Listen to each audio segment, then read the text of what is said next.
This is the tomb of the patriarchs, located in Hebron, Israel, an Arab and Jewish community some 19 miles south of Jerusalem. It is believed that this structure is built over the biblical site known as the Cave of Machpelah. Buried here are the great Old Testament figures from the book of Genesis: Abraham and Sarah, their son Isaac, his wife Rebekah, and their son Jacob and his wife Leah. Join Jimmy DeYoung as he explores this ancient city where God called Abraham my friend and gave that friend a binding promise, one that God himself could not break. Hebron, city of promise, on this day of discovery.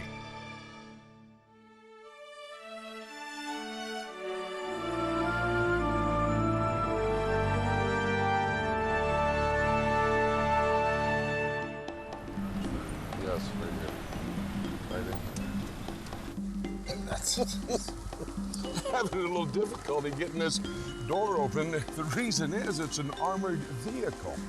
And you can see back here the bulletproof glass that they have put on this armored vehicle.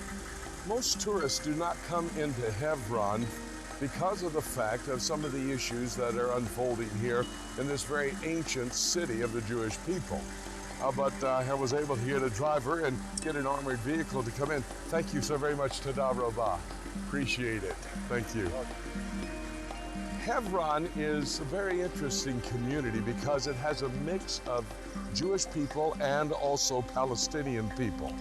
The truth be known, there are about 800 Jewish people in Hebron itself, surrounded by maybe up to 100,000 Palestinians who are here. But the Jewish community dates back some 4,000 years ago. And that's why we came here, to use Hebron as a backdrop, not necessarily to talk about the current day issues, the conflict between the Israelis and the Palestinians, and the fact that border policemen, Israeli Defense Force soldiers, must be here in the area to keep things under control. I want to introduce you to a very good friend of mine who we're going to meet in just a moment. He's going to give us somewhat of a tour guide through the area of Hebron. But I'm going to talk to you about some very important issues. You see, Hebron is not only a place of trouble today, but it's a place of promise through 4,000 years. So come along and go with us, and let me find my friend David Wilder here in just a moment. The story of the significance of this location begins in the book of Genesis in chapter 11. We have the account of the descendants of Noah who built the ark for the great flood. Many scholars believe that the Hebrew Bible puts the flood at about 2500 BC. Noah's family flourishes, the earth is replenished with men, but mankind defies God as before the flood. The descendants of Noah build a massive city and declare, "Let us build ourselves a city, and a tower whose top is in the heavens. Let us make a name for ourselves, lest we be scattered abroad over the face of the whole earth." And the Lord said, "Indeed, the people are one, and they all have one language, and this is what they begin to do. Now, nothing they propose to do will be withheld from them." The Bible tells us that God descended and scattered the people, confusing their languages. God called the place Babel. He did so because of the evil that was in men's heart to put themselves in God's place and to do whatever they chose to do.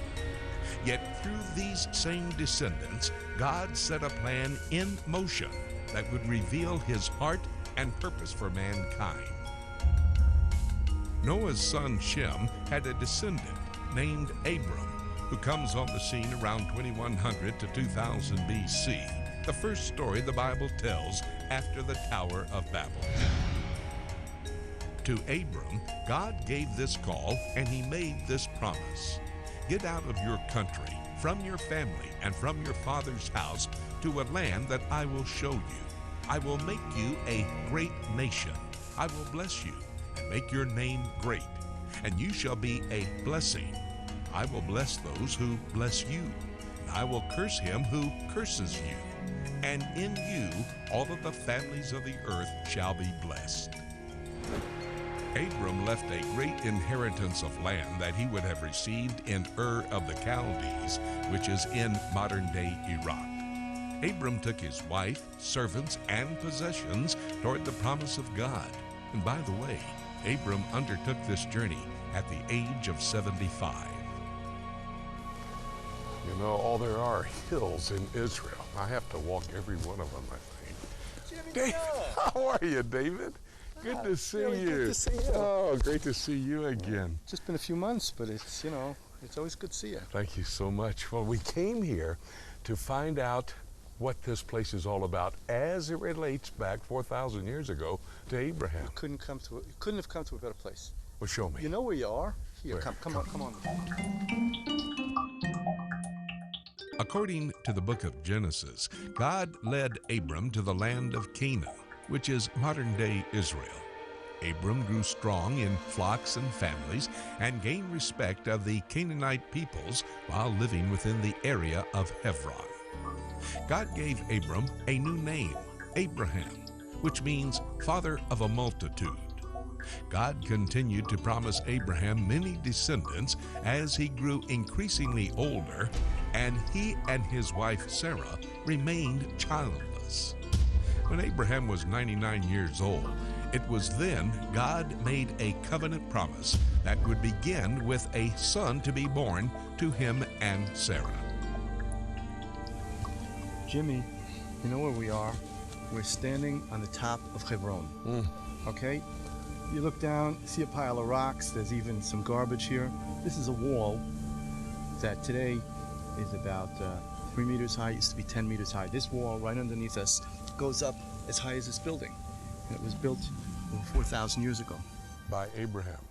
This is even before Abraham. This wall was built during the days of Noah.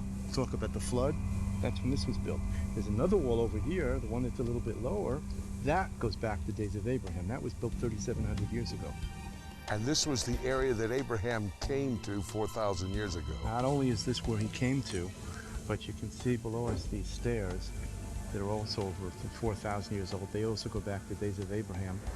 And they go back up probably, the archaeologists say that if they kept digging in the street, right where those stairs come out there, in between the two walls, they come to the gates of the ancient city of Hebron. And you want to talk about Abraham? You remember it says in the Bible, where did Abraham spend 400 silver shekels to buy the tomb of the patriarchs, Ma'at Machpelah, the gates of the city? Right there is the gates of the city. It's very, very possible that's where Abraham stood, put 400 silver shekels, which today is about $750,000, on a table, gave him to Ephraim the Hittite, and bought Ma'at Machpelah, the tomb of the Jewish people. And we're going to go there. Oh, yeah.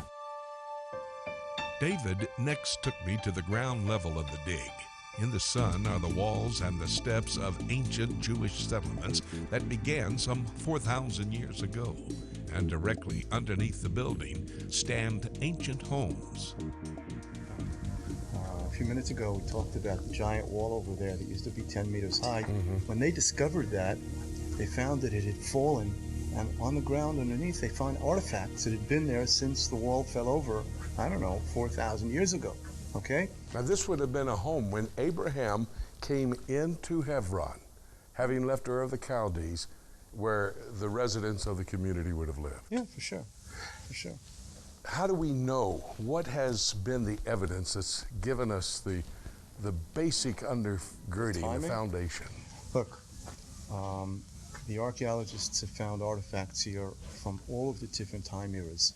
Probably one that doesn't go back to the days of Abraham, but as far as the archaeologists are talking about, they're convinced that this is ancient Hebron. Is they found seals here that have written on them in ancient Hebrew the word Hebron from 2,700 years ago. And when they found these, they said if anybody had any doubts as to whether this was the authentic biblical Hebron, those doubts have all been erased. They say we have positive proof the Jews have lived here since the days of Abraham. And Jews still living here. We look at this rooftop, about 6 feet above the remains here, and those are homes for the people living here today. Hebron is one of the oldest continuously inhabited cities in the world. Abraham would have come to Hebron to settle in the land God led him to, the land of Canaan. But today, Hebron is a city of an Arab population of more than 100,000 and a Jewish population of only around 800. Both Jews and Arabs have a deep respect for Abraham as the father of their people. The Muslims refer to Abraham as Ibrahim, the father of the Arab people through his son Ishmael. The Jewish people refer to Abraham as their father through his son Isaac. David, are we still in what would be considered Hebron? We look like we're in an olive grove of some type. This is all part of biblical Hebron. This is it. I mean, it's a whole area. You've got in front of us. Show me what we're talking about. See that big building there? That's Marat Machpelah. That's the tomb of the patriarch. That's where Abraham is buried. We're going to go down there in just a little bit. You know, it talks about the valley of Hebron. That's the valley. We're still up on the hill. This is all part of biblical Hebron. Abraham and his wife Sarah were advanced in years, yet God said to Abraham that he would be the father of a multitude, not just figuratively, but by his seed. Abraham and his wife were approaching 100 years of age, and to give them hope, God made a covenant promise to Abraham, a promise God himself could not break. Somewhere in this area, the area of Hebron, while Abraham was sleeping, God did a profound thing. He made to Abraham a covenant promise. And God did so in the traditional way that covenants were established in ancient times. Here in the olive grove that David just described to us as a location which may well have been where Abraham received the Abrahamic covenant. Let me remind you of their biblical account. The biblical account of Genesis chapter 15. God told Abraham to take 3 animals, a goat, a ram, and a heifer. Divide them down the middle, lay them on the ground, and then take a turtle dove and a white pigeon. Don't divide them, but lay them down. Sounds a bit strange, doesn't it? Take animals and cut them in half and lay them down. Well, this was the way they went about making a blood covenant. And then God and Abraham would go arm in arm between the animals. And each of them would say to the other, if I break this covenant, then you can divide me like these animals. What's interesting in the biblical account is that Abraham did not walk between the divided animals. God put Abraham to sleep, and God by himself walked between the animals, making the covenant an unconditional covenant. Abraham did not have to do anything to receive the promise of the Abrahamic covenant. God put all the responsibility on himself. You know, the Abrahamic covenant is significant to the Jewish people. It's an everlasting covenant. It's a covenant that promises a land and a nation to a people. But the Abrahamic covenant is significant to me and to you. There's great application in the promises of God, not only to the Jewish people, but of all of humankind, a very significant aspect of what we receive from him in his promises to the Jewish people. Over my shoulder, you see the Machpelah cave. Abraham, if you remember, David told us, purchased that. I think David said somewhere up around $700,000 in today's money. But that was another evidence of the promises that God makes to all of humankind. He made the promise to Abraham, the promise of resurrection. I need to go down there and tell you about that. According to the book of Genesis, God's covenant would be evidenced by God giving Abraham and Sarah a child in their old age. They named him Isaac, which means laughter. It is recorded in Genesis that when Isaac was born, Sarah said, "God made me laugh." Understandable for a woman of her age. Isaac was deeply loved as their son and as the fulfillment of the promise God had made to Abraham. Then one day God did something Abraham did not expect. Here is the account. Now it came to pass after these things that God tested Abraham, and he said to him, Abraham? And he said, Here I am. Then he said, Take now your son, your only son Isaac, whom you love, and go to the land of Moriah, and offer him there as a burnt offering on one of the mountains of which I shall tell you. So Abraham rose early in the morning and saddled his donkey. The account of Abraham's sacrifice from the book of Genesis is described having taken place on Mount Moriah, which would be where the Temple Mount stands today, with the Dome of the Rock in the old city of Jerusalem. You can still see some of the hilltop in the Dome of the Rock. The account continues. And Abraham built an altar there and placed the wood in order. And he bound Isaac his son, and he laid him on the altar upon the wood. And Abraham stretched out his hand and took the knife to slay his son. But the angel of the Lord called to him from heaven, and he said, Abraham, Abraham. So he said, Here I am. And he said, Do not lay your hand on the lad, or do anything to him. For I now know that you fear God, since you have not withheld your son, your only son, from me. Then Abraham lifted his eyes and looked, and there behind him was a ram caught in the thicket by its horns. So Abraham went and took the ram and offered it up for the burnt offering instead of his son. And Abraham called the place, The Lord Will Provide, as it is said to this day, In the mount of the Lord it shall be provided. David, who is the group of people here? This is a group of Israelis that are visiting Hebron, and they just heard a lecture outside about this building, which is 2,000 years old, built by Herod 2,000 years ago. It's the only Herodian structure still exists in its entirety. Underneath this building are the caves of Machpelah, where Abraham is buried. So we were there in southern Hebron. We were up there. Over the overlook. That's and, right. There in the olive grove.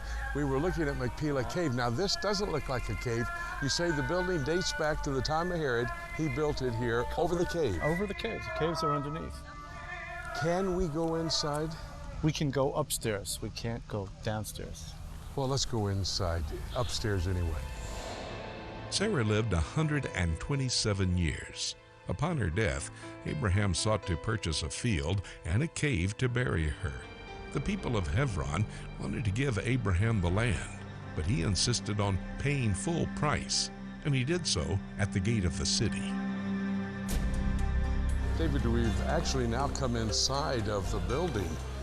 Machpelah Cave, though, I don't see a cave up here. We're not able to go to a cave?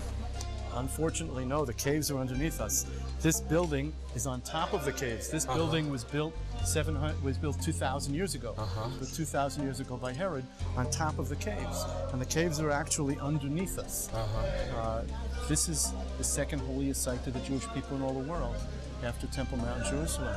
And we have people that come here from all over the world, of all religions. Christians come here. I've even had Muslims here. People from Russia, from Pakistan, from the Philippines, you name it, they come here to visit, to identify with Abraham, to identify with the roots of all of people. Let's go back 4,000 years. You told me when we were looking at what we think might well have been Abraham's home, and when we looked at the city's gates, you said that there probably Abraham paid cash money. Remind me what the price was. He paid 400 silver shekels. A professor in Israel did a study and said that that's the equivalent of about $750,000 in today's currency. It's a tremendous amount of money. So you'll say, why did he pay for it? He didn't have to. He could have taken it for free. Because he knew that it was so important that if he didn't pay money for it, then somebody one day was going to come back and try to take it away from him. The only way that you're assured that something is yours is sign a contract and put money on the table. And we still have the contract. We call it the Torah. Yes, the Holy Bible, indeed. Well, actually, the citizens, the fathers of the city fathers here in Hebron, tried to give him the cave, and he rejected that. And today you have people praying here. You have prayers here from early in the morning until late at night. People study here, and we have over 500,000 people that visit this site every year. A very special place to the Jewish people. Yes, it is. Though we were unable to go down to the caves themselves because of the conflict between the Muslims and the Jews here at Machpelah Cave, we were able to go into the area of prayer for the Jewish people. And they come here in remembrance of the patriarchs, Abraham, Isaac, and Jacob. This is the burial site for these 3 forefathers of the Jewish people and their wives. But this is an evidence of the promise of a resurrection. Abraham purchased this place for burying his wife Sarah, and then he was buried here, and his son and his grandson. It's speaking of the fact they believed in the resurrection. You say, well, how would they believe in the resurrection? It was many years later when Christ would raise from the dead. The fact is that Abraham took his son Isaac to Mount Moriah to offer him in sacrifice. And he was willing to sacrifice his son, to kill his son, because God had led him to do that. But he believed that if he had to kill his son, God would raise him from the dead.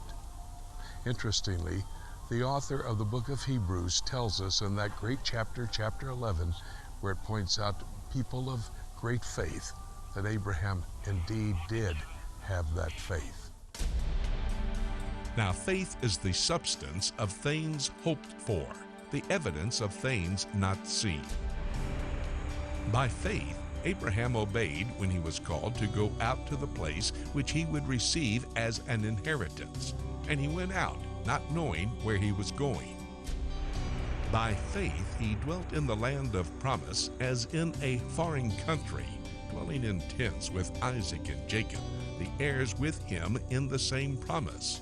For he waited for the city which has foundations, whose builder and maker is God. By faith, Sarah herself also received strength to conceive seed, and she bore a child when she was past the age, because she judged him faithful who had promised. Therefore, from one man, and him as good as dead, were born as many as the stars of the sky in multitude, innumerable as the sand which is by the seashore. By faith, Abraham, when God tested him, offered Isaac as a sacrifice. He who had received the promises was about to sacrifice his one and only son, even though God had said to him, "It is through Isaac that your offspring will be reckoned." Abraham reasoned that God could raise the dead. God, who made a covenant with Abraham, fulfilled that promise. And one of those promised descendants was named Jesus, called Son of Abraham, Son of David, but also the Son of God. And just like Abraham, God took his only son whom he loved to the same mountain, and he sacrificed him there for the sins of the world.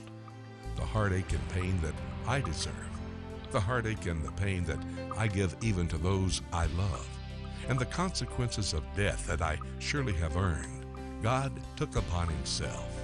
He sacrificed his dear and precious son for me and for you and for everyone in this community called Hebron.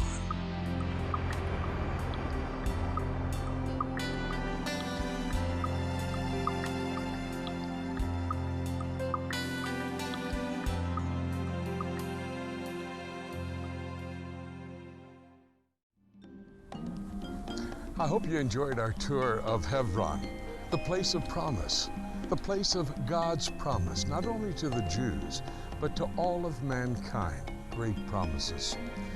We finished our trip safely. We're going to have to come back again. Hope you'll join us at that time as well.